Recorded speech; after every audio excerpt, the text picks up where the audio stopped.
development. Okay. John, I'm looking at these, I think there's 800 additional lots between all. I of keep these walking together. by your Oh, old wow, house. okay. Oh. So again, this is long term. So we'll be talking You like. want me to put a one sign out kid there per that says, house or a half a kid? What was our Stop last for one? water. Was it a half Yeah, a kid? that's the problem, we're not sure. We Yeah. have to figure out what kind of. What time does the Price- concert price start? range 7:30? and all that. Yeah, so John Right is, now, Why that's don't they told me that? yeah, he just said, hey, just an FYI. And then they have, just look at this, they got there's some 8th pretty grade and sizable then jazz lots too, going and on. then jazz. Who's doing I that? said, we'll I be guess, there. I said, you sent it to me, I'll find out, send it to you, so. 7:30. But I'll pull up the city council Oh, notes too, no. after tomorrow. But But then he also called me on that, I'm he excited. wants to put a, They got second place, the Z down on that at, high intersection, there's some talk on that. Oh. oh, they went There's to, some city wants to do Woodward one thing, Grange. Joe wants to do one thing. Oh, They for need to jazz do something. competition? Because I- Yeah, I He had wanted- a I said, I told him competition to with come like up, this he year, couldn't, you know, like. so- I'm not Depends sure how the they- stakes are, I mean, but still, So they I competed. hit that corner Yeah, I'm every always surprised because they morning have schools going like, to work. well, of course, they had So some I could 2A, get then we were 3A. Yep. They had I think Valley. city. Really? And this is That what was John, I wanna say there. like Ames is thinking. Like a about- whole group of lights. It's not out right. there. It's We're good to see recording that. it all about, so. They get to hear. Yeah, stop light. They didn't really, that's like. It just seems That's like it good. makes all the sense. It's in the only world. 2 times a day. Hey, Tyler. Amy, can you hear us? Good. Yeah, I wouldn't believe it the first go on, but boy, after seeing this thing go, I'm like, that's the way it is. And Cedar Falls did their whole main drag. Yeah. Somehow let me know who's up there. And I've got my phone with me too, and I think we have a booster in here, Yes. so everybody can try their phones. Yeah, Oh, it's no working. way. We have a what? Booster, the phone's working actually. Yeah. Yeah, Oh, wow, we can actually use our. You can make Yeah. phone calls. I got two bars. yeah. Wait, don't let this to me. Yeah. We don't have indoor phone service. Christine, Amy, Sam, and Mike so far. Okay. Christine, Amy, Mike, Sam and Mike. and Sam, okay. Yeah. Did you say Cindy? No, Christine? Christine. yep. Okay. Hey everyone, good to see you. Hey, Sam. Cheers. Oh, thanks. Thank you. Yeah. sorry. Oh. We never not say those.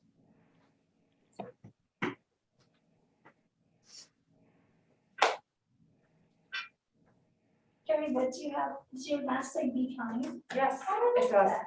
Thank you. All the stickers they got too, you guys notice that? Second vaccine. You day. bet. Yes. Second one today. Oh, you got your second. Yeah. What time of day? Just Two, wanna, mine was 2:30, so I should be okay through this. So like Andrew said 7:10, I'm all for you, Andrew. Yeah, We're quick. That's right. get home, get some sleep. Right. So, That's great. yeah, and it was so, it just ran so smooth. I mean, it's a well-oiled machine now. And so then our next one for the last round is the 24th, which is a Wednesday, which will be, it's an early out, you know, I mean, we have that, so it'll be a little bit easier. But even with kids in the building, it goes very smooth. Yes. That's awesome. And Very they good. had, did they have was it 3 or 4 people giving shots today? 3. They go fast. They do a good job. There's- Hey, Vic. Hey, Vic. Good. See in person instead of on screen. Yeah, that's awesome. That's great. So if we're already recording this, we don't. Oh, okay. We also got one. Yep. John, you want Next one? time. Get everything all ready and set up for. Yeah, we get cleaned up in the clinic and we're getting ready for the What time is the clinic in the? Long day. Just a little like five. Yeah. That seems to go, you get yours today, or you get I'm yours gonna next make sure. Okay. I have Stacy on that. Seems to really go well. Yeah, they got it down to science. Well, I mean, we were done with people, I wanna say by 20 to 5, it was just waiting for the people, the 15 minutes after their shot, so. Well, when I was there at the 4, mine was at 4, so or whatever. And they were already able to pick up the chairs on Yeah, one side. that's right. John, did you go Well, to that's church? pretty No, Jeff was not here. Saturday night, there's overflow. I mean, they had to go live together. So, I don't know, we may want to. So what time does the concert start? I gotta be back on Why line. do you need Yeah, to we're gonna try to spend work more pretty quick. And then, yeah, so it's fixed. Yeah, the instructions board in front of you. Oh, okay. So- All right. Oh, my goodness. Some little things. Everybody ready here? 6 o'clock? A little bit more. We gotta get moving here. Deb's on a timeline, so it's Yeah. 6 o'clock. I am gonna open up the public hearing for the instructional support program. Gail, Lindsay, do we have any public input on the hearing? I have not received any comments for or against the instructional support levy. Okay, and with that, we will then go ahead and close that public hearing with no input from the community, from the public. And I will go ahead at 6 o'clock now and call to order our regular meeting on March 8th. Gail, roll call. Tyler, Here. Jeff is absent. John, Here. Deb, here, and Andrew. Here. We have a motion to approve the agenda. So moved. Second. All those in favor? Aye. Opposed? All right, agenda approved. Public forum. Gail, do we have anything public forum? Do not. Nobody's here. On to oral reports. Andrew. Oh, Can you repeat? You start again. oh, 2 yeah. seconds. Which one? The public. It was buffering on me. Can you Oh, yeah. start? No problem at again, all? Like 6 o'clock. Yep, no problem. We'll go ahead and start here again. 6:01, we'll go ahead and open the public hearing for the instructional support program.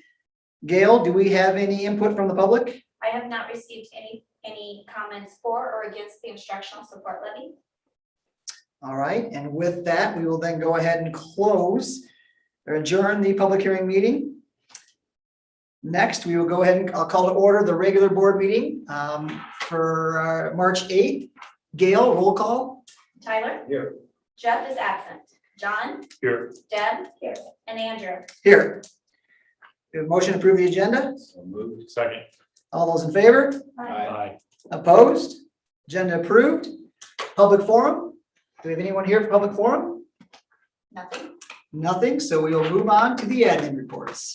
Lindsay, it's all Yep. yours. I think we're gonna start out, I think we're gonna have a tag team that Vic and Carrie are gonna do with some test data updates. So I'll be quiet and let them give you some of the information. We're gonna start, we're just talking high school because next time we'll do middle school because they're finishing up NWEA with the remote learners. Vic's gonna start with building, then we're gonna go with building information, then we're gonna go into the NWEA data, then we'll come back to the building. Perfect. All right, so I thought we would start out by just going over some general data that was related to COVID that I think is important. It helps give a little context to things. So looking at what kind of impact has COVID had on the high school? Because it's been a one of those unique years, so you want to kind of follow that data and see what that data is going to tell you. For the first semester, we had 153 quarantines or isolations. So students that had to quarantine due to close contact or people that had to do isolation due to a COVID positive test. That involved 141 students. So you can see that there were a couple students that were impacted by quarantines a couple different times. They were in close contact to 2 different people that were positive, or we had a situation where dad was positive and then, a month later, brother was positive. So, multiple family members in the same house. So about 25% of our students had to quarantine or were isolated at some point. At our highest point, we had 30 students on one given day. But you also got to remember, back early before they changed the mask mandate, when we were doing contact tracing, anybody that was inside of 6 feet. And so if you were in 5 classes and there were 5 to 7 people within, you were taking out 35 kids in one shot. And so, had that mask mandate stayed in place, those numbers would have been much, much, much higher. So that gives you just a little look at where we were with quarantines and isolations. At our highest point, we had 80 remote learners and 174 on site for a total of 554 students, which is the highest number that Gilbert High School has ever had in the history of Gilbert High School. So, we've got our two largest classes going through right now that are both right around 150. And so, we usually sit in around 125 to 135. And so, having those two large classes as our freshmen and sophomores has really bumped that number up a little bit. And then I think we had 7 or 8 move-ins that semester. So, we've seen a little more growth at the high school in general. But those numbers actually have fluctuated with remote learners and on-site. Sometimes when people got a little nervous about things, we lost a few students. As students struggled a little bit with remote learning, they came back on-site. And then as metrics got a little better, more came on-site. So, 80 was our highest number at one point.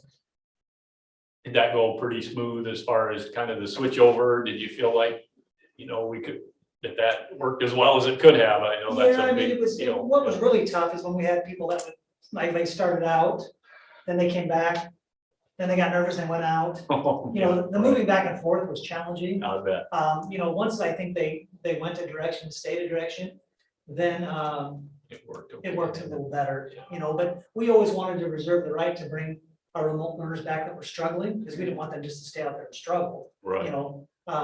We had a large percentage of them that did very well, and we had a percentage that struggled as remote learners. And where are we at today for number of remote? Oh, I think we're sitting down. I know we're 117 total. Yeah. Total, yeah, so- I think That's fine. Vic's building is around 40, maybe 47, Yeah. 46, maybe. Yeah, it's about half of what we started out at the beginning of the year. So, Okay, good. and that number, actually, we just had 3 families reach out to us about coming back after spring break, so, that number's dropping every day, so.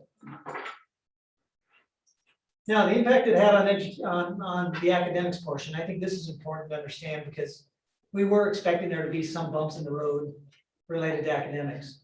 So we had 58 incomplete grades that were 45 students. So 45 students at the end of the semester had not finished up all their coursework in order to receive the grade. So they just either had been gone due to quarantining or due to isolation, or, for a variety of other reasons, they were in and out of school enough to where they missed a considerable amount of school. So they hadn't finished everything. Now, normally, we would have about 10. So, to go from 10 to 58 is a big jump for us. 11 of those were remote learners. So remote learners, were the bulk of our incompletes. Getting used to that system and having to move in and out was a challenge. And then 9 students had periods of quarantine or isolation. They weren't remote learners, but they were gone for periods of time that added up to enough to not be able to kind of finish things up. So out of those 58 incompletes that we ended with in January 22nd, we've now resolved 56 of those. So we have 2 kids that are left to finish up 2 classes from first semester. So our teachers work their tails off and our students work their tails off. The kids just needed an extra 3 to 4 weeks to get caught back up and get those things finished. But I feel really great about that. We probably still have 1 or 2 of those kids if it was a normal year. So I feel really good about the work that they've done to get caught back up. Failures, so if you think of 554 students taking roughly 5 to 7 classes each, that's a lot of grades. And so out of all of those grades that could have been issued, we had 12 failures. And it involved 7 total students. 3 of those students were on site, so we had 3 kids fail 1 class each.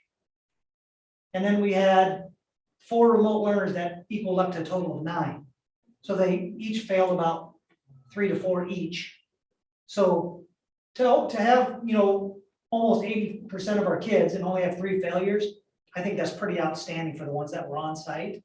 The remote learners, those 4 kids, they just really didn't engage the entire semester. 1 kid failed 4, another kid failed 3. No matter what, things we put in place, they just struggled the whole entire semester to get it together. And so we've been communicating with them. One of them is probably not going to be returning as a student, so we didn't have a lot of control over that. But on a normal year, we would have probably 6 to 8 failures.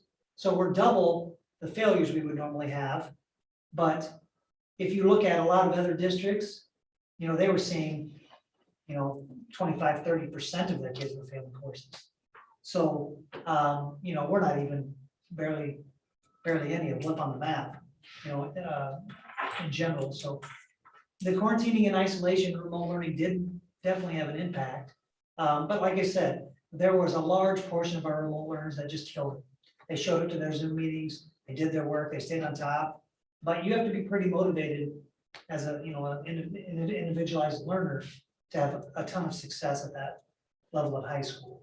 So any questions related to academics?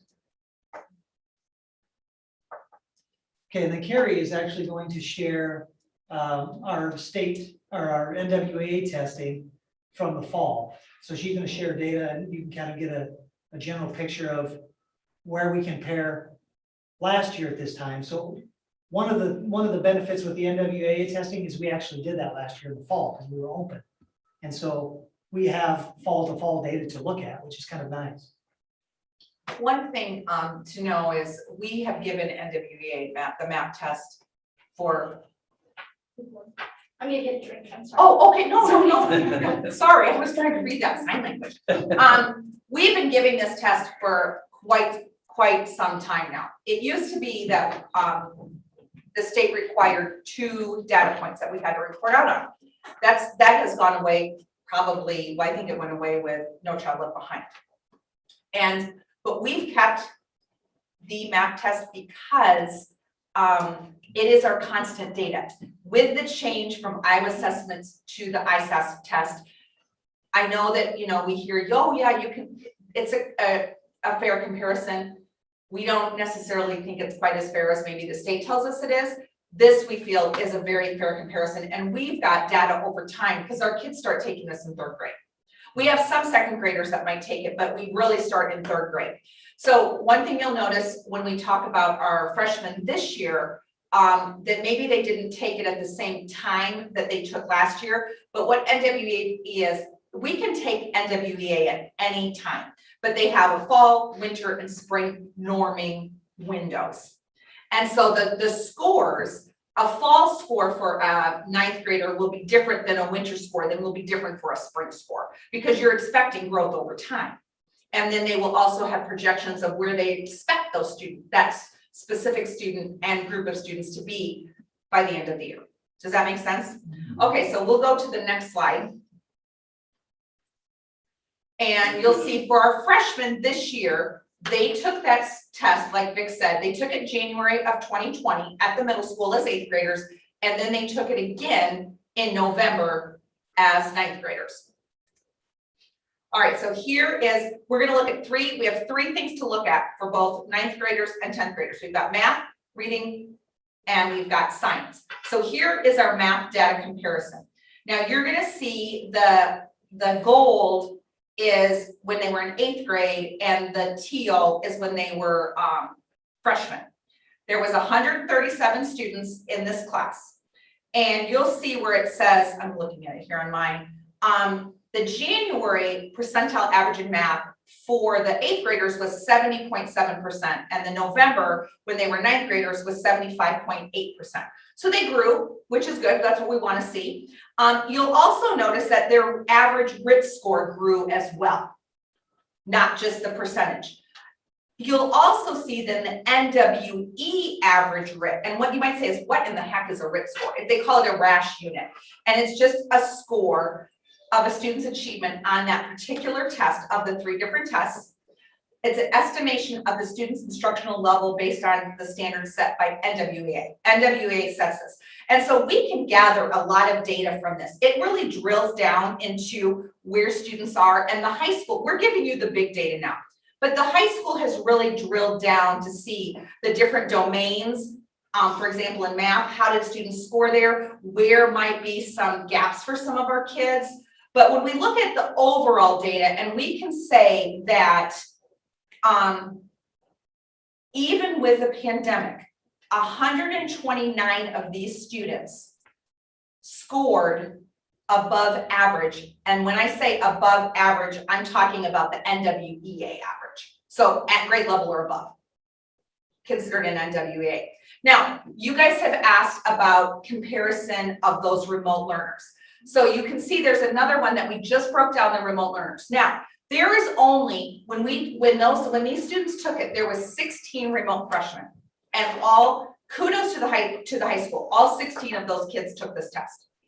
So you can see where those 16 were, as freshmen, they were at 75%, and they went down a little bit in November to 72%. The interesting thing with this is, of those 16 freshmen, 8 out of the 16 tested above 81%.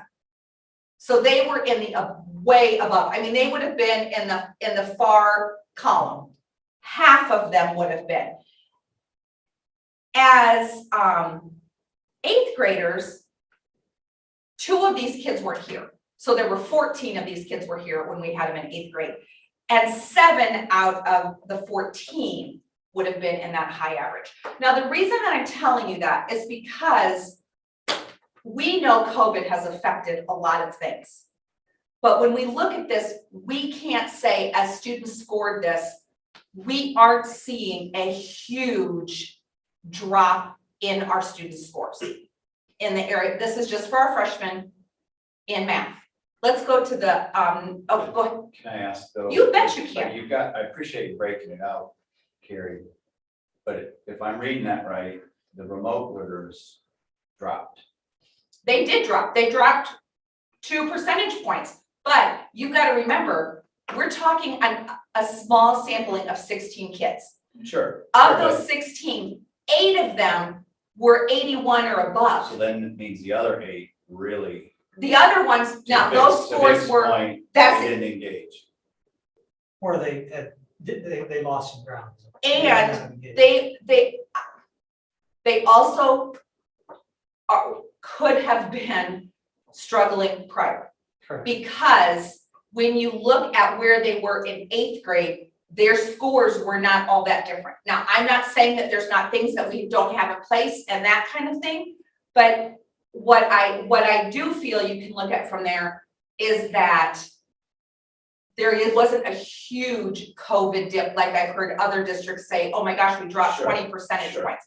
Sure. Am I happy with dropping 3? I'm not happy with dropping 1. And please don't, this is not a criticism of Oh, our of course instruction not. at all. I'm just trying to get some data that would say in-person is Oh, better. 1000%. And so in-person, the students, their averages went up 5, and the remotes, subset of them, they dropped. They did go down.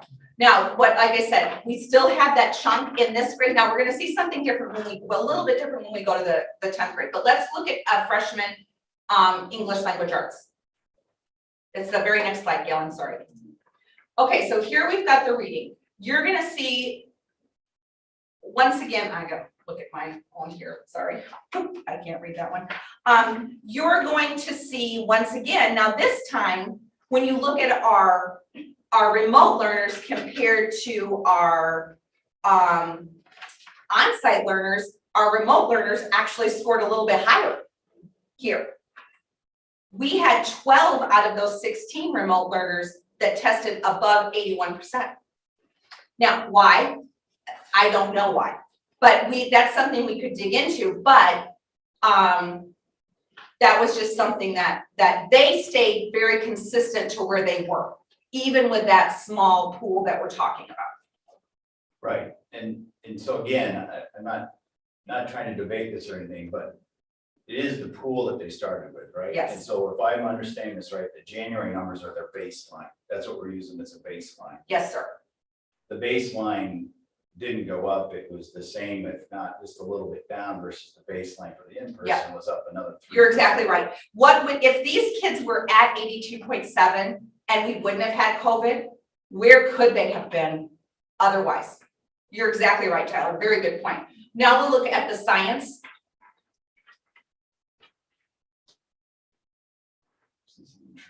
And you'll see this, yes, you will see exactly the same trend. Now look at how our on-site kids, they grew approximately 3%. If you look at just looking at that straight percentage, whereas our remote kids dropped a percentage point. So Carrie, I don't wanna I just have to get something straight in my head. I don't want to dive too deep into the details, but the test, you said they give it usually 2 or 3 times. You can, we don't. We take We give it, twice. we usually give it once. Oh, I'm sorry, once. We give it because once. Last year and Now, last year. what we can do though with how we do it is if we have a move-in and we want to get more information, we have the ability to give the NWEA test so we can get more data and more information on somebody. You could, some schools give it a couple times a year. We decided with the amount of instructional time that takes away, we only want to give it once a year. On a normal year, Deb, we would give this test in the fall, late, Right, toward the beginning of winter, and then we'd have the ice test in the spring.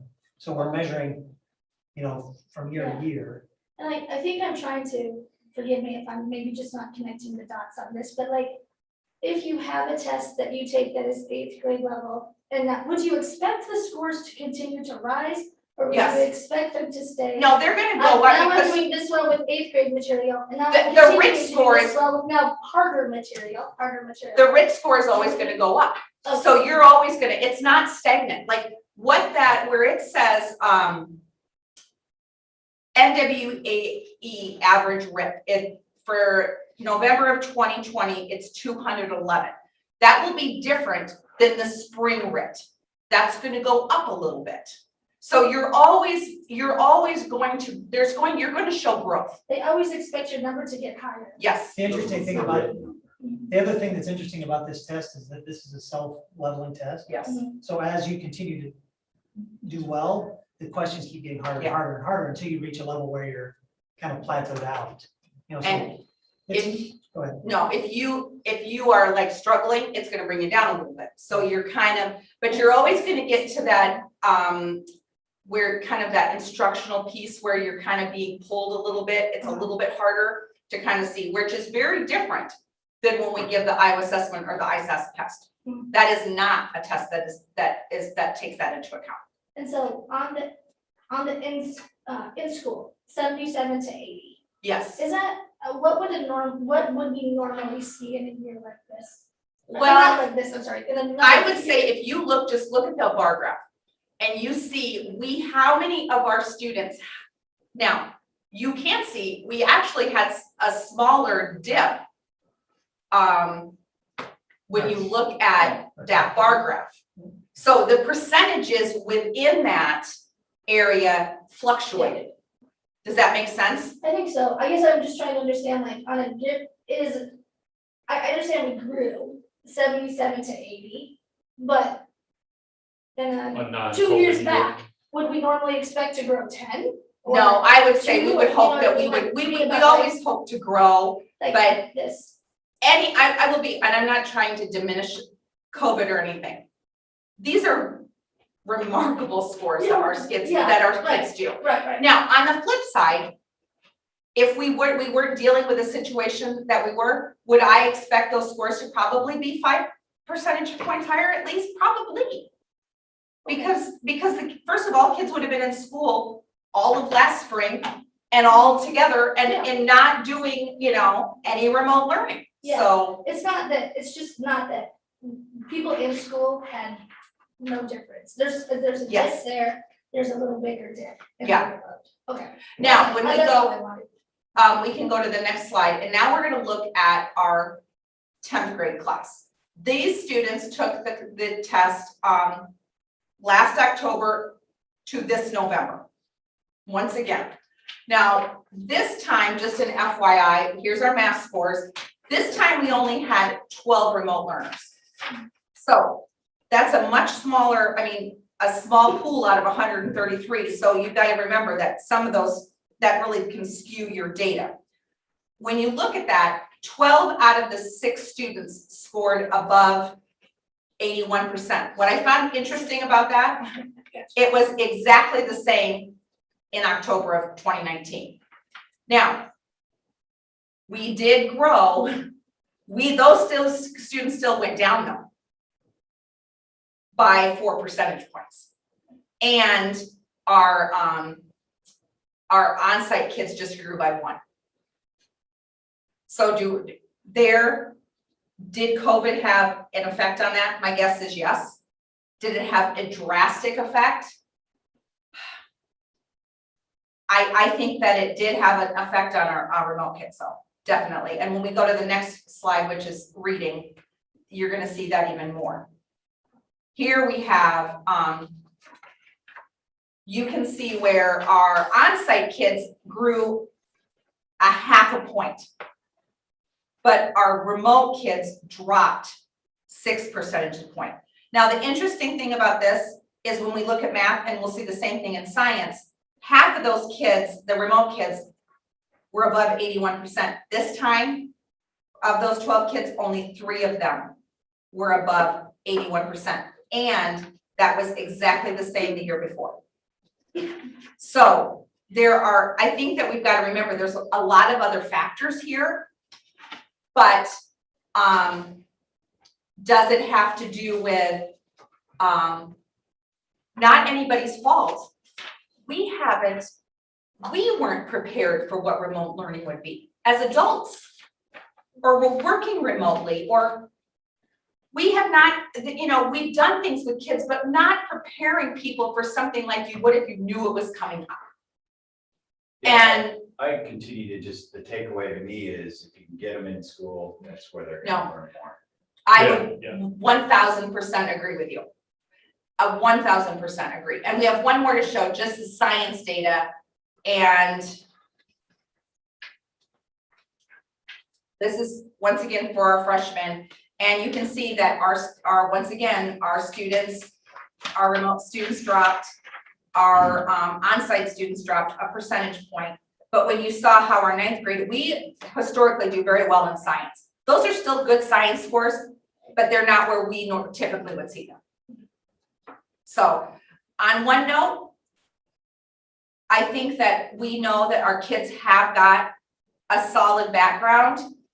Do we know that there are some loss because of this? Yes. Is it as great as what some districts are dealing with?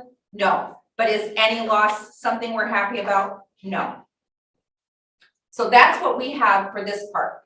Vic has one more thing to circle back around. Well, and the other thing is we also have been monitoring our missing work report. We monitor low grades, Ds and Fs all semester. And then student concerns submitted by teachers. We've seen a really significant uptick in our student concerns. Last year at this time, and every Wednesday, we have teachers have a dedicated time for PLC where they can also just submit a form if they have a concern about a student. Haven't seen them for a few days, seen them a little down, haven't turned in the last 3 assignments, seem to be sleeping in class. Last year at this time, our teachers had submitted 116 concerns, and we're at almost 350 concerns in the first semester. So you can see that there has been an emotional impact on our students, whether they've been here or not been here. Obviously, everybody's hearing on the news, depression rates are high, anxiety rates are high in adults and students, and we're seeing that. And so, it's that's quite an uptick in students, with concerns. And those concerns go directly to a team of people. Then we select a point person that digs into that situation. And so there was a lot of work within the social emotional range this first semester to get to what we've done. And, to be perfectly honest with you, I couldn't be more proud of what our students have done. I couldn't be more proud of the effort of our parents and especially the work of our teachers. It's been a challenging year, and the work that they've done has been outstanding. So I just wanted you to make sure you kind of see that last little bit, that there has been a big emotional toll this year. Yeah, That scares a me. big increase when you Yeah. start, trying to, 33 more students. That's a Yeah. big load. 'Cause one of 50%. them's a big load. Yeah, and the nice part is that we go through each and every one of those.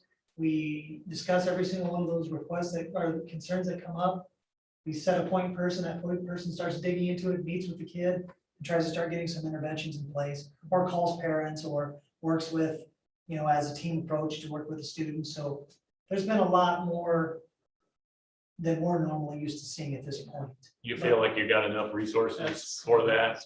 Vic? Well, I mean, as much as we could get, at this point. Okay. Could you always use more? Sure. Yeah, You know, I mean, Yeah. it's challenging, but we have a good team of people and, adding that second guidance counselor a couple of years ago at the high school has been a tremendous impact, you know, having Paul Jacobson to try to do counseling for 600 students. You know, that's incredible amount of work that he has done in the past. And to have now, of course, to add a female to that team, so we have a male and a female perspective on different issues has been great. Adding our assistant principal, you know, we added an academic study hall where we have somebody that looks in on our most at-risk students and works with them. And then we've also been able to use some of our at-risk funding also, and some grant funding that we had through a DCAT grant, where we have somebody that's working with the struggling remote learners only. And so, yeah, you know, I'm hoping as things get better, the weather gets a little better, we see a little more sunshine, we get a few more kids at school, you know, those numbers will start to come down, and the anxiety about the pandemic will hopefully start to come down as we, you know, get a little further through the process, so. You always monitor these numbers, I assume, every year, I mean, obviously pre-COVID. Yeah. That's good.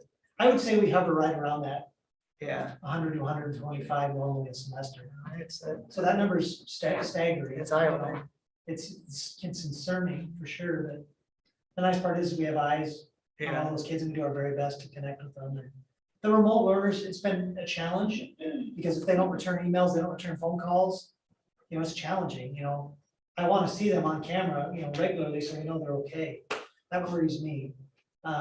Keeps me up at night, you know, worrying about those kids that are disengaged totally, but, you know, we're doing our very best in a really challenging situation. So with the population is very mobile.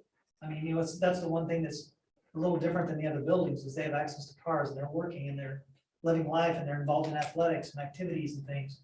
So, but I'm very happy with what we have compared to talking to a lot of my cohorts from other districts. I mean, they're seeing some really tough things also, so.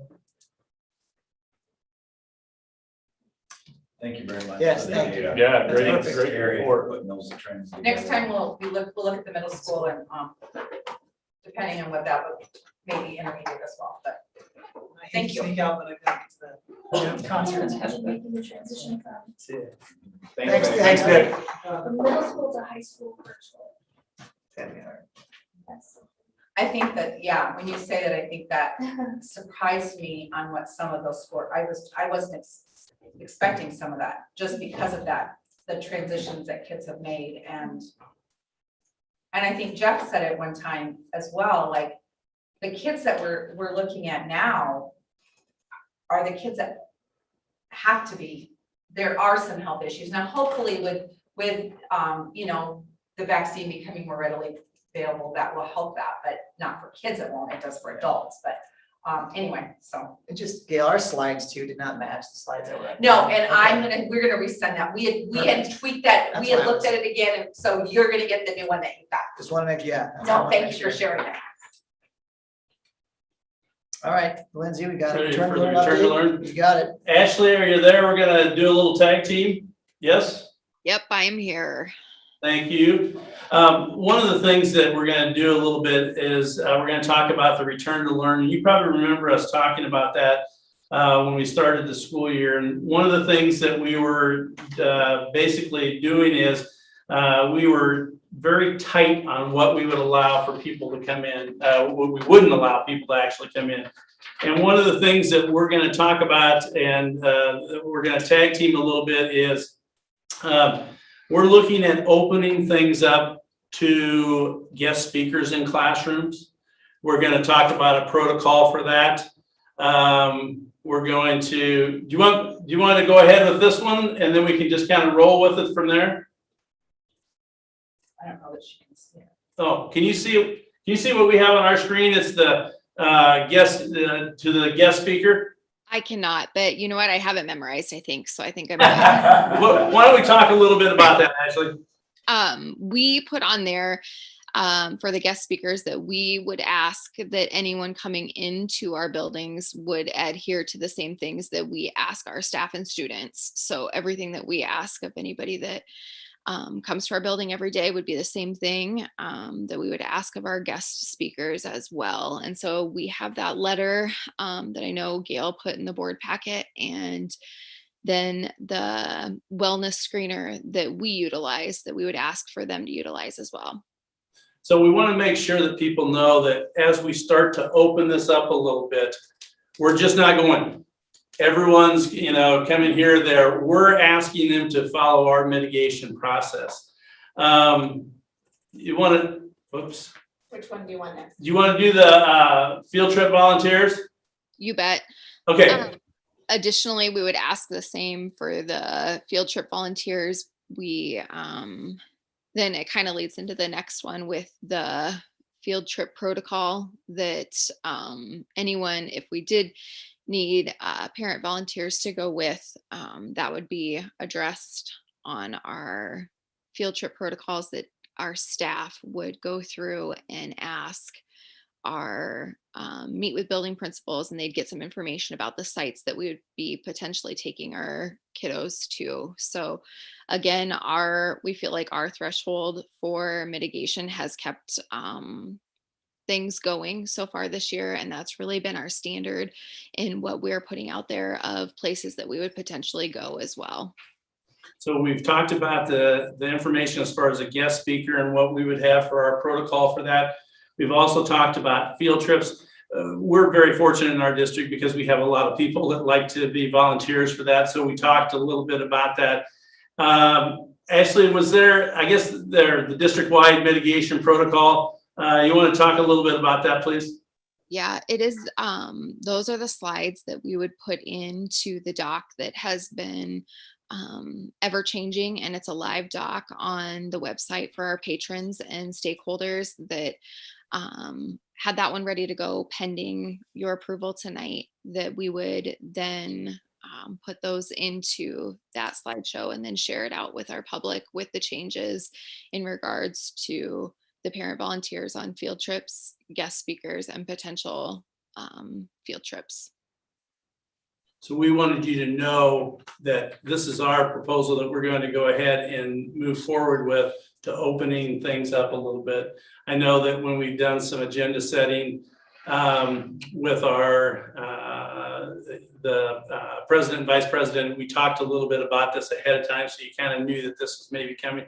Ashley, was there anything else under the mitigation for I think the highlighted parts were just the changes that were added to that, is that correct? Yep, we just followed with that format that we'd done just a month ago in February with any of those changes being highlighted. So I just followed that same formatting there. Go ahead. Yeah, do we have, Iowa State make any change on student teachers or anything like that in the classrooms? So we're still not having. We have student teachers, we're just not having classrooms. Right. That they could do that virtually, but that was, yes, but we do have student teachers. Okay, so that's at least that kind of thing. And Deb, I'm pretty sure this one has it on there with the ARAC in the classrooms as well. Oh, yeah. So we have opened that up. Why don't you, because the Joe average will not know what the American Reads, American Counts part of it is. You just want to just explain how that works a little bit? Sure. So America Reads, America Counts students come on site, and they have, we've had them for years coming into our buildings and supporting interventions around reading and math. And we chose in the fall not to have those students in there. And then we're proposing that we would have those America Reads, America Counts students in our classrooms to kind of fill that void of what they'd done previously, and classroom parent volunteers had done. Just like everything we do, we have seating charts, and we keep track of who's working with which students in the event that we would need to contact trace if someone did become positive, whether it be one of our students, so we could let the America Reads student know, or vice versa. We keep track of all of those things, so that would be no different. We would keep track of that as well. Does that make sense to you? Okay, I'm not trying to, I don't want to belabor the issue, but I want you to know, because if someone asks you, well, what's happening? I hear you're letting some guest speakers come in, or I hear that maybe there's gonna be some field trips. We're starting to open that with our mitigation.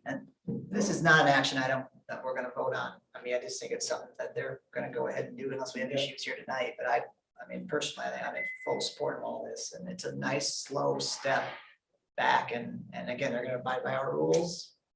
I have no issues with it at all, so.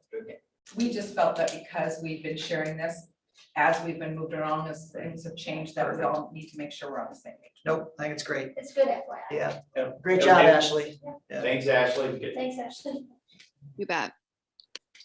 All right, announcements, celebrations. Any announcements or celebrations from the administrative team? I have one, Mr. Beecher, if I could. Sure. I just wanted to let the board know, so as part of our Tiger Time MTSS system, we have some targeted interventions, and then we have ones that are for the kids that don't need it targeted. They have some choice interventions, and one that we offered this year in partnership with the Iowa DNR is hunter safety education. So we were one of 3 schools as part of a pilot with them to do kind of an independent study for the classroom part of it, and then a DNR officer came in on a Saturday and did the field day safety part of it. And so I had 15 kids participate in that round. And so 15 kids passed their hunter safety certification. And I have 18 kids signed up for the next round. And so that was kind of a first time that we'd done that. We're the 3rd school in the state to partner with the DNR on that. And it was kind of a fun day for the kids. It's true Iowa right there. I love it. Yeah, they probably That's don't, awesome. they probably don't shoot the Sears and Roebuck magazine like they did when I was going. That big fat thick one, you know, you'd get that, shoot that with a shotgun and show you what it would do. No, they don't do that, no.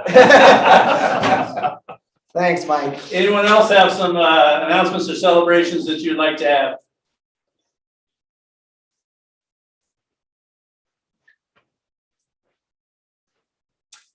I think one thing, and you guys heard this maybe as you were coming in, we have had, today was the second shot in the COVID series.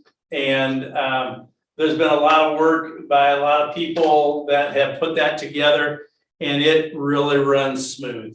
I can't say enough thank yous to the people, and if I start to say the people, I would miss some, but there's a lot of people that have put that together. And we've been able to use the high school gym.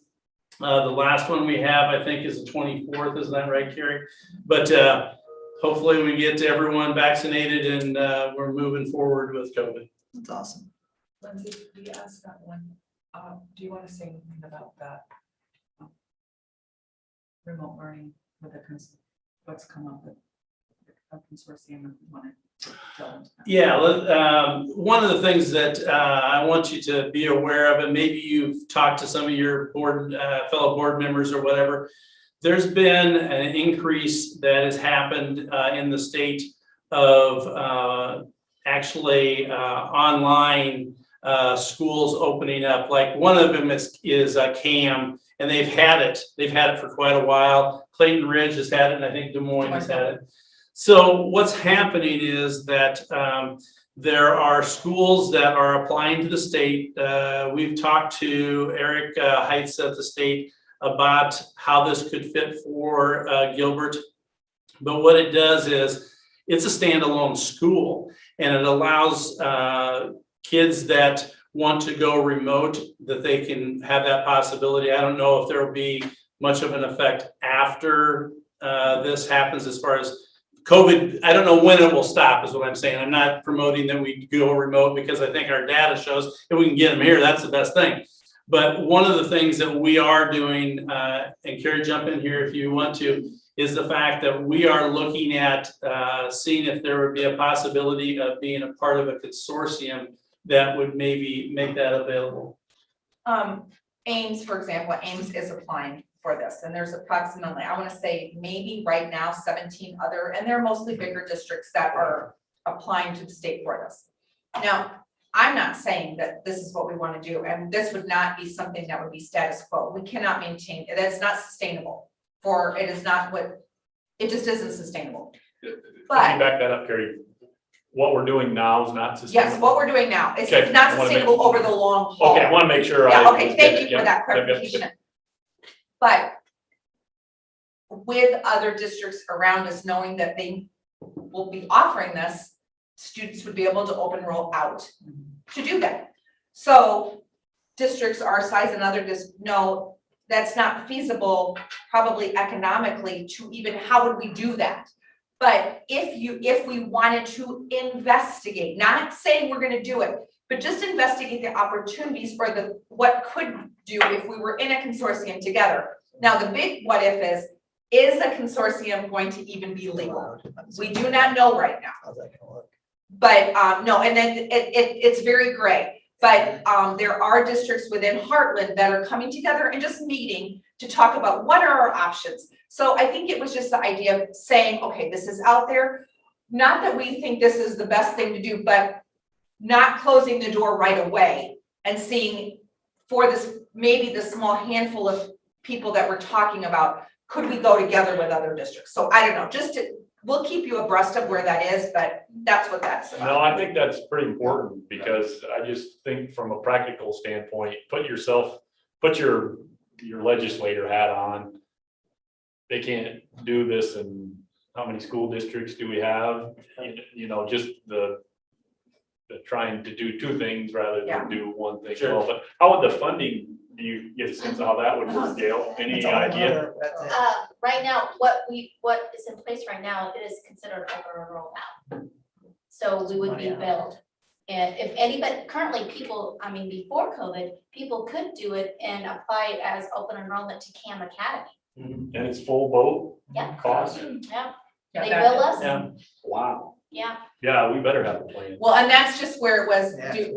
let's not just throw it completely out the window. Let's see what our options are. But like Carrie said, we're just investigating this right now. Nothing has been, we were in the talking stage. And one of the things that you gotta realize is the way that we're doing our remote, the way that we've done that with remote learning Wednesdays, that isn't something that we can keep up. We can't keep doing that. So this is something to look at as far as another possibility. Just thinking out loud, but the idea is whether we offer it or not, they can then open roll too. Yeah. Yes, that's the thing yes, that I- so, yes. like, Yeah. So I'm just thinking, Yeah. to be proactive is probably going to be Yeah. better because That's where our at thought least Just we're because we don't participate. keeping our hands on the Yeah. steering wheel potentially. Anything else as far as any announcements or celebrations? Yes, could I jump in for real quick? Can everybody hear me? Oh, look at Oh, that. yeah. Jeez. Superman. Superman. We miss you, Vic. I'm Cindy now. I forgot to mention that we are moving forward with plans for prom, after prom and the Grand March. So we're working through that right now and putting together a good plan to keep kids separated and out on the dance floor and have a good, fun, safe night while still following mitigation policies. And then we're going to continue to work forward toward having our graduation. We're exploring a couple different options with graduation. We're not going to do a parking lot ceremony this year.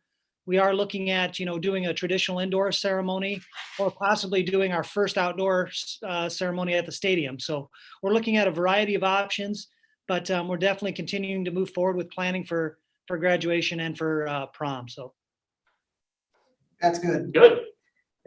Is there a date set then? What's the date? Vic? Graduation's the 22nd. What's prom? April 10th.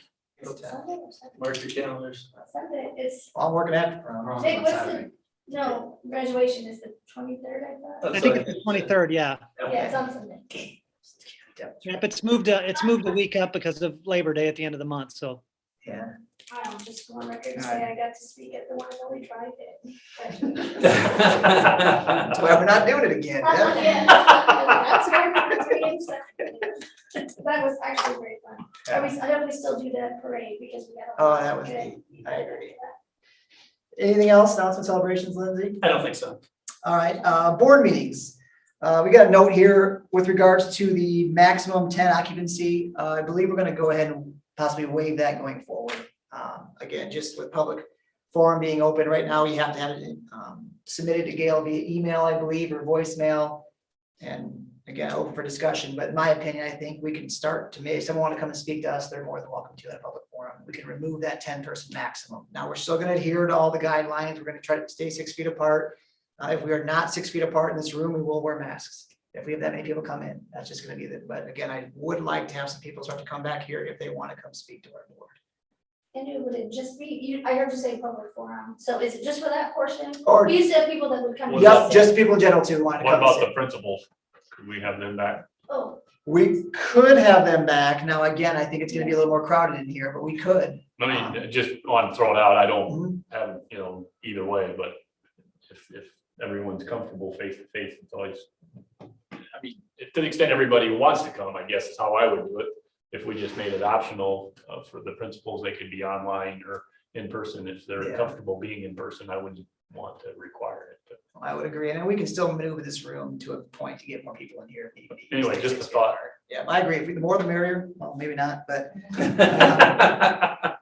any thoughts on that? Questions? I definitely think for a forum that we should allow folks to Come come in. and speak. Mhm. Yeah, just need to think through what that looks like for folks that might sit through the whole meeting. Yeah, because we're limited, obviously, in this room with space. It's not a huge room, but we can maneuver a little bit more. All right, old business. Second reading on some policies here, Deb. You want to give a quick summary on those? yeah, so there's a document in the Dropbox, and I'm looking at, I think it's called the She's got it. summary. Yeah? Yep. That's it. Okay. So we talked about these, during January meeting, or was it the Yep. February meeting? Sorry about that. Losing February track of last time, time. yeah. Yep. So we've made these recommendations as stated here in the document. Not a lot of shocking news here, right? In some cases, we're simply aligning with new policy that the ISB pushed out. And some of them had to do at least a series of them had to do with some new laws. Was it 103, Iowa chapter from 103? So just really moving to, and I'm talking about A through F here. Those were just small, minor changes. Open enrollment, the one thing that really I thought had some like material change to it was us removing that waiting period, or wait, sorry, not waiting period, wait Waiting list. Waiting list. Mhm. Other than that, nothing of real, like I said, material difference. Here's the one that there's a significant number of new policies that are listed down below that I think line up with the new title code, right? You're correct, yes. So- And And these those were were, emergency. yeah. And so really, we just have to, I think, what is it called, this stuff, like reaffirm them or something like that? so basically, we still have to have, they went into place Mhm. after our last, emergency, they went into place, but we still need to have the 2 hearings, so tonight would be the second hearing, but they're already in place. It's law. So law goes over policy. That's it, nothing, Just wait for a third reading. Yep. yes, I would Yes. definitely recommend it. so moved. Further discussion? All those in favor? Aye. Opposed? All right, motion passed. We Did that also take care of 902? Yes, that took Okay. care of 902. Deb kind of put that all together. So I 901 will and make 902. Note of that, okay. So, Yeah. construction update. Adam, are you there? I am. Is it all right to go ahead, Andrew? Go right ahead. Okay, you want to talk a little bit about where we're at construction wise and updates, budget summaries, whatever? Yeah, so as you see on the agenda, there's 3 smaller changes to get the Seedorf and the Warning contracts finalized and accepted for final acceptance and final payment. You guys will have to vote on item number 3 and item number 2 now that I'm looking at it. And then in addition to that, the update on the baseball, softball fields. We did meet with the contractor last week after some of the snow melted. And they were pleased to see the amount of established grass that was already there. We'll say cemented their understanding and acceptance that they will be able to have a surface that's ready to go in June. They were very confident after seeing what was actually there. They are working through their pricing. I have not seen it yet. He thought it would take him about a week, which would be the middle to the end of this week, before that would be in my possession to review. Once we have their price, we'll then review the, I'll say the deduct that we're holding right now currently with Iowa Athletic, and try to, I'll say, coordinate the appropriate amount for both of them to do the improvements on the athletic fields and the areas around it to get it to the playable surface that everybody's hoping for. Great. Thank you, Adam. Any questions for Adam or Sam? Do we have a motion on the change orders? So moved. Second. Further discussion? All those in favor? Aye. Opposed? All right, change orders approved. And then we also need for the final completion and final payment for CSD and Orning Glass. We have a motion on those. Oh, sorry. Second. Further discussion? All those in favor? Aye. Opposed? All right, those are approved. Thanks, Adam. Thanks, Sam. I don't think we have any questions on the baseball diamonds at all. I think we're in good shape. We'll be playing on them shortly, right? June. Yep. Looking forward to it. All right, next item is consider approve middle school grading proposal to shift from trimesters to semesters. And I know Mike brought this up in our last board meeting. Let us know he's gonna be bringing it forward this week or this month. Mike, do you have anything that you want to add to this? I know we talked about it last month. Nothing really. I gave you guys, I think in your board packet was just some information if you're curious about how many kids that impacts that are caught between both grading calendars. So you have that. It's this is the lowest year at 34%. Most years it's, closer to about 50% of my kids are caught between the high school semesters and our trimesters, and this would just unify that. No, I think it makes sense to unify them. Move to approve. Second. All those in favor? Aye. Opposed? All right, motion passed. Consider approval for a resolution to continue participation in the instructional support program for a period of 5 years commencing with the fiscal year ending June 30th, 2023. Oh, is there something? So moved. Can I get a second from Tyler? Tyler? Further discussion? All those in favor? Aye. Opposed? All right. We are a year ahead of schedule. Nice. We're good to go. Nice. All right, the next three are all this bond related. We've got to have three separate action items here. The first one is to really approve the legal counsel to work with Allers and Cooney with regards to the sale and purchase of a bond, or the issuance of a new bond, 4.315 million. So moved. Second. Further discussion?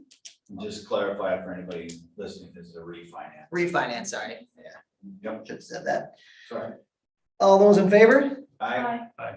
Opposed? All right. Approved. Next item is this is pretty much the same thing. Now this is just on the financial side. This is to Piper Sandler. Move approval. Second. Any further discussion? All those in favor? Aye. Aye. Opposed? Motion passed. And then now this is the actual bond itself, the refinance of the bond. The last item on this. And what was the savings? 400? $500,000. $500,000. $4 million bond. 490 something. So moved. Second. Further discussion?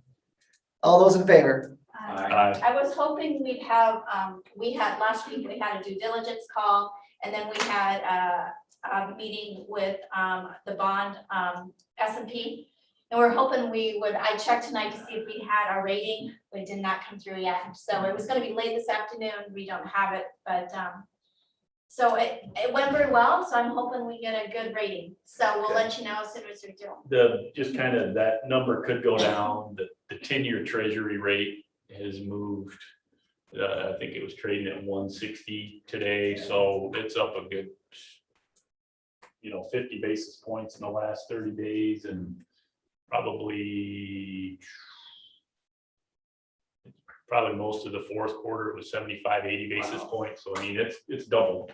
So, 80 basis points stronger on that. So we may see some of that 500,000 go away just if you look at the maturities are in the far out end of the deal. So that 10-year rate will probably drive a lot of that pricing. And so we might not be able to hit those numbers with what's happened to interest rates, but there's Might still only be plenty. 400. Yeah, I was gonna say, there'll be plenty of savings on the table, so I don't wanna be the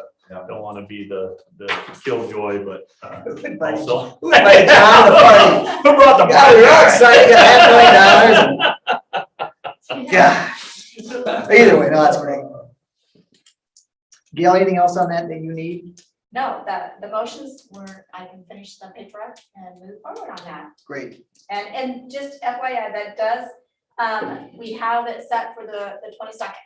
Perfect. For the sell of the bonds and have a special meeting that night.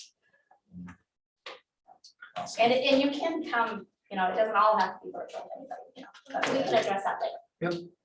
I believe I did this in the unicorn. On Halloween last year. Yeah. Next item is review 21-22 proposed certified budget and set the public hearing. Again, it's not an action item, we're just reviewing this, is that Yeah. correct? So, yeah, so I just want to let you know, the SSA was set at 2.4%. So basically, that made the budget guarantee go away, which was 100% property taxes. So, and I mentioned that to you guys on the last time we talked about that. So that one change dropped our levy. So we're at 17.21 compared to last year at 18.09. So, and I gave you some detail, but so overall, we managed it as best we could with all of our scenarios that we planned for. And so moving forward, I think we have one more year of a lower cash reserve, maximizing, and we maximize that. But then we'll have the capability I think 3 years out that will be able to increase and we can cash reserve more in the future for that. Does anybody have any questions? We'll have the next meeting, we'll have a hearing and then it'll go into place on April 15th. And I gave you all the details you ever would want to know, but that's everything, just so you have it, okay? Any questions on that for Gail? Anybody? Looks good. Very good. Yep, I agree. Great work, Gail. Proposed district calendar for. I do need a motion, Oh, we do? yes, Oh, to set the hearing? to set the hearing and then, yes, it needs to go in the paper. So moved. Second. Further discussion? All those in favor? Aye. Opposed? All right, sorry about that. Next one, similar topic, discuss proposed district calendar, and we need to set a public hearing for this as well. Right. And you can see it, that it's there. Can you, for us people that can't see as well there, that's great. I didn't bring my glasses. The biggest thing I want you to know is what we do is we try to go ahead and look and see what we've done in the past. We meet as an administrative team, talk about some of the things that we would like to see. One of the things that's going to be a little bit different, and Stacy, jump in here because I know you've had a part of this too. A big part of this is the fact of we're going to go with full day in service or professional development rather than early outs. It was determined, I think, from the administrative team and even feedback, I think, from some of the teaching staff that they would like to try to do that and see if that was more productive. What we do is we take a look at that. We have quite a few days that we front load in there because we feel that there's things that we want to go ahead and do with the staff. And then as you go through that, we are basically required to get the 1080 hours. We're well above that. The thing that we are looking at is this is going back to, if there you can remember back to the pre-COVID days. Remember those? Don't remember it. Yeah, with fondness. So we're not going to be doing any, weird things with remote learning Wednesdays, but they were very positive, by the way. This is basically a calendar like we would have seen maybe 2 years ago. I don't know that there's anything else. Stacy or any of the other administrators, anything that I've left out of there that is important to make sure that they know? No, I think, like you mentioned about the full days, we just, we had brought that up and, played with it a little bit. I think there's, if you just look at the calendar, you can see there's so many weeks with there's no color, which means that's a consistent week. And we were really feeling like, especially coming off of this year, as much consistency as we could build into our calendar.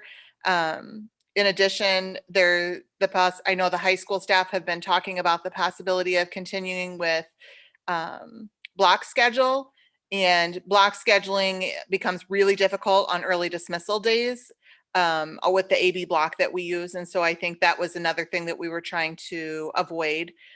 There are still some early dismissals just for some different things throughout, but we basically, I would say, inverted. So before, where we had more early outs and a couple full days, we just switched that and we have more full days as our for professional development and fewer. So hopefully families, that will work best for their schedule as well.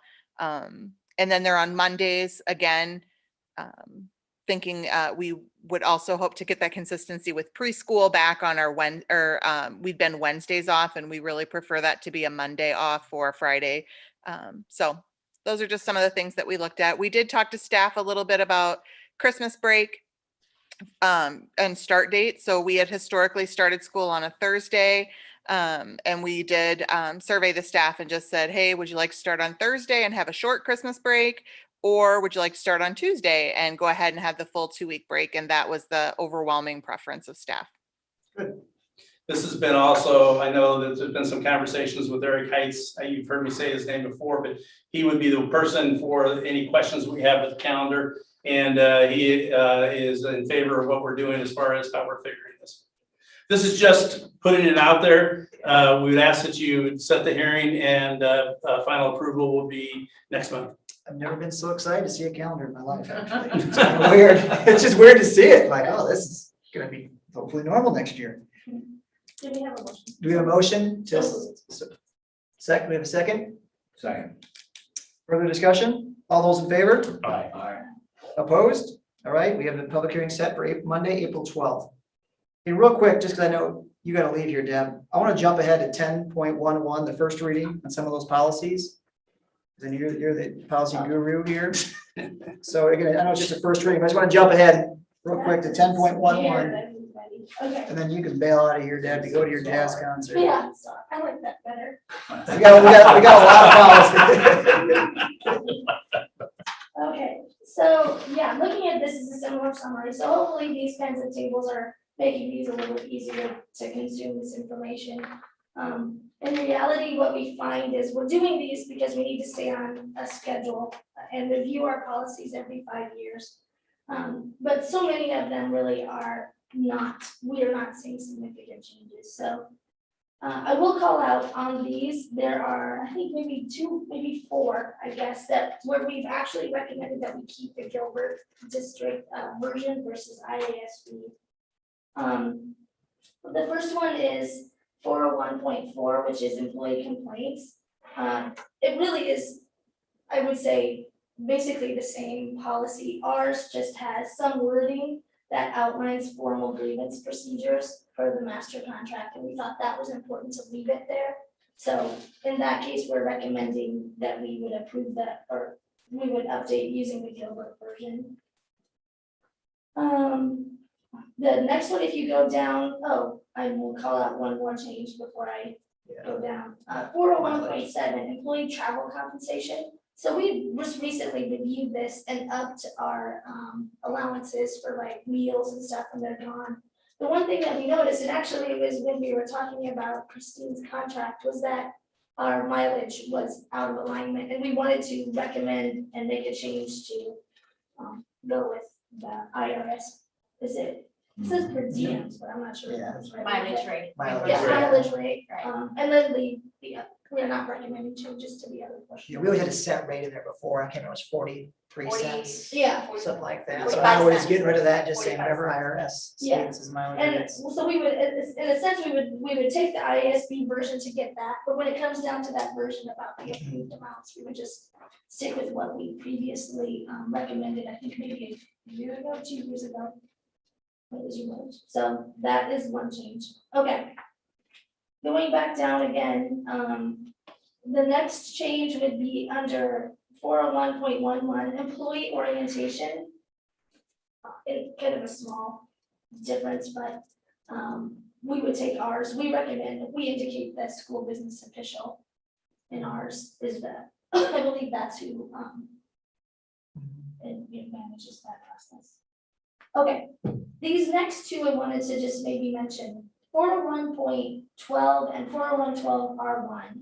This is employee use of cell phones. Our district does not provide telephones. My kids get that. Okay, provide cell phones to certain staff. We instead reimburse. I think we give them like a stipend. Is that right? Yeah, $40 a month, yes. Yes. So we are indicating there that we, our version is the stipend, we wanna keep that. 401.12R1, this is where, we thought this was interesting, and Andrew, I'm trying to, and Lindsay, if you remember, I think we decided we wanted to bring this in, and I actually don't, I think I made a mistake and I didn't call this out, I believe this is new, is that right? It could be. I don't, and I can look real I fast. can look too. Not sure. This had some really, just good wording, about the appropriate use of cell phones, so it was there if we needed it. Indicates, you wouldn't use it during your classroom, you wouldn't use it, obviously, when you were driving a school vehicle, et cetera. So in this case, we were recommending the IASB version. We would simply remove a few items that only pertain if you were to provide the phone, which we don't.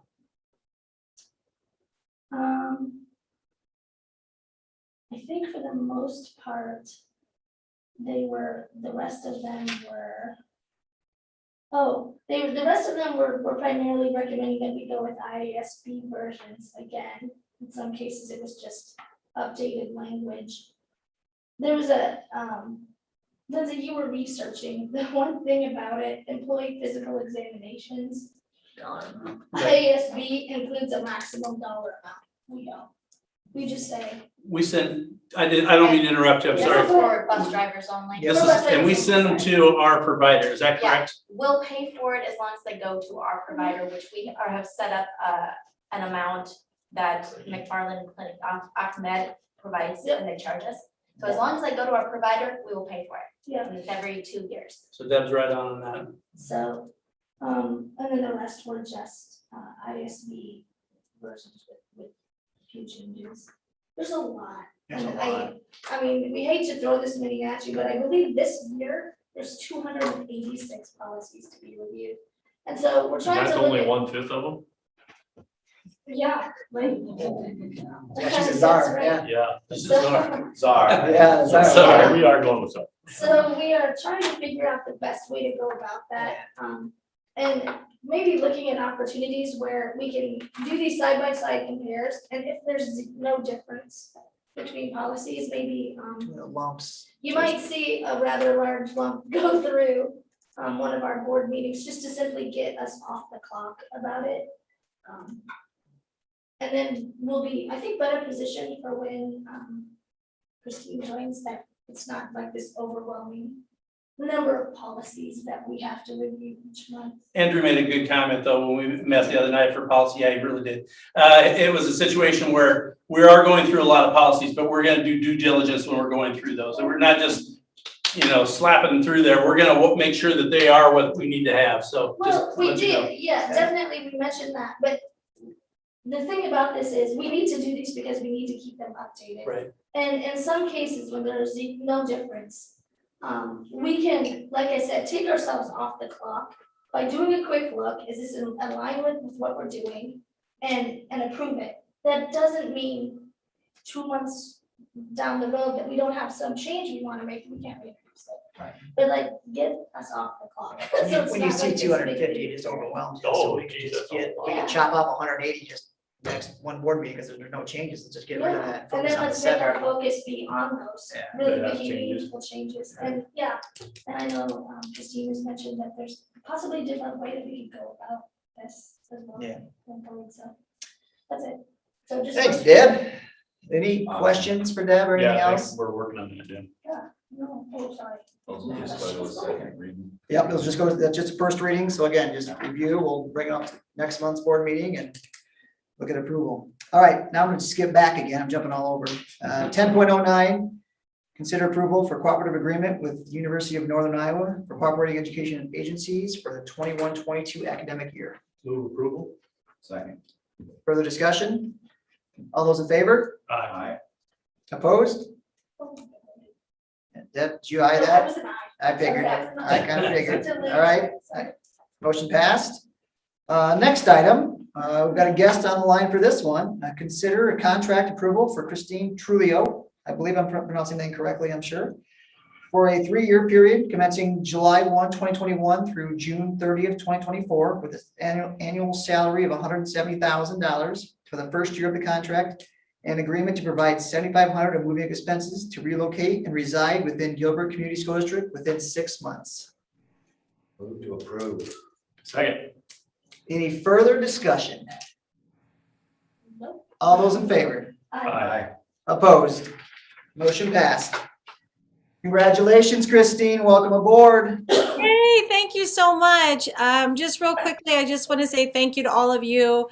I'm very excited about joining the whole community, the school district, and I know I have big shoes to fill there, so I look forward to that and the learning that comes with that as well. So it's an exciting day, and there's a lot going on this end of got to get our house sold and can't wait to come find a house there. So, but thank you very much for all your, just your dedication to the district and believing in me. And I really can't wait for all of us to work together. So thank you.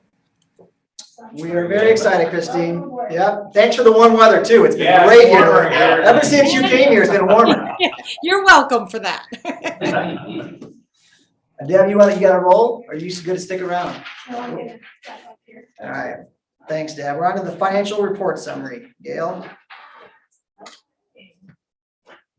Not a lot of action going on. I mean, how can you beat the district budget and refinancing but so we're continuing to see property tax collection lagging is the biggest area, but we will see our second half of property tax collection will happen April 15th.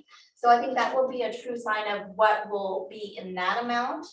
And but overall, even with the revenues being under budget, our expenditures are also under budget. So we net a year-to-date loss of only $23,000, which is not bad year-to-date. So, and then last month, I know Jeff, I brought to the board about how much money was billed for invoiced on January 15th for tuitions, and then I think with Jeff saying, well, how much are we paying? So I included a little bit of information there that as year to date, as of when I was putting this, as of February 28th, we had we billed $640,000, we paid $650,000, almost $651,000. So net, we have expenditures about $10,500 more than the revenue we collect for tuitions. Now, that even counts for students that, like special ed students that we are transporting and sending to another district. That's not all open enrolled. So I did give you some breakdowns of what we built. You know, we keep track of SPED and leadership and homeschool assistance. So I'll give you a little bit more information on that. And then, I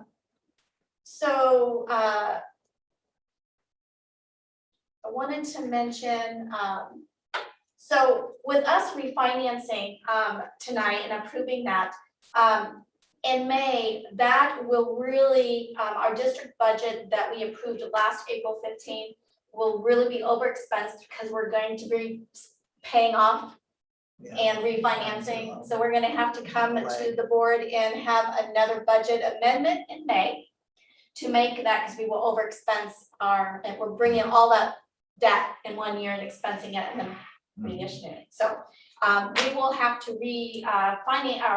amend the budget in May. So just an FYI on that.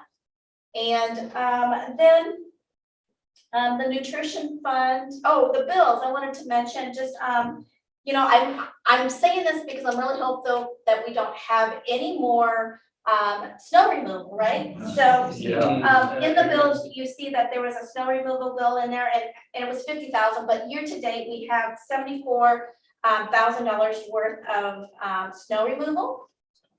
And so how's that compare? And so you see it, pull it up here. Romsey, 57.7. So to date, we have paid $74,000 in snow removal. Last year, it was only 60, so we're up $13,700. But 2 years ago, pre-COVID, but I'm sure COVID had nothing to do with it, but we spent $78,000, so we're under $4,000 compared to 2 years ago. So nothing out of whack, I don't think. It's just maybe a little bit more than last year, but within the range of 2 years ago. But I recall that was pretty big snow time then too. I think the snows have been a little bit heavier in both those years, because I remember talking about, well, we think the snow removal costs will go away, you know? Yeah, I'm thinking we may have had a little bit more ice this year than we did last year, Oh. which is time consuming and a product, and then I just want to mention, just a quick, I added some information in here about, there may be another opportunity for nutrition emergency, possibility. I have reached out to the Department of Nutrition, the state, to see what's that mean for Gilbert. So hopefully we will get something back to see if we can even anticipate something or what. But at least that's an opportunity. We know that's out there for sure. And then the new stimulus that I'm not sure where it ended at today or where that's at, but they're saying some school possibilities for school there too. We haven't heard details on that, but still hoping to provide some relief to the nutrition. But other than that, does anybody else have anything? I don't, any questions? John, any questions? Yeah, just, Tyler? I saw in there about we'll have to, you know, take the kind of the deficit that's in the capital out of the PEPAL, and that was that about the number you were looking for there, Gail? Yeah, you know, we planned, I think, $1 million at the very beginning. Oh, So good. yeah, and but we're project's not totally done yet. But I believe by June, we will be making that transfer. And from what I understand, you know, we were, I think we planned, when, I guess I'm just only hesitating on, did we think the project was gonna be done by June 30th of this year all along? I'm getting my years mixed up if it was last June or this June. But regardless, I mean, we're past last June, so the transfer will happen this June, because I'm sure we'll be playing on the ball fields and we should be done. That's our last bit, is that athletic fields. And then we'll be done with the project and we'll make the transfer. It'll be clean for the new year. And so yeah, we were planning on $1 million. That's nice. Yeah, so I was thinking that was Yeah, a pretty so that was positive number, very, yeah, so. that was good. All right, on to the consent agenda. Is there anything that needs to be pulled or discussed?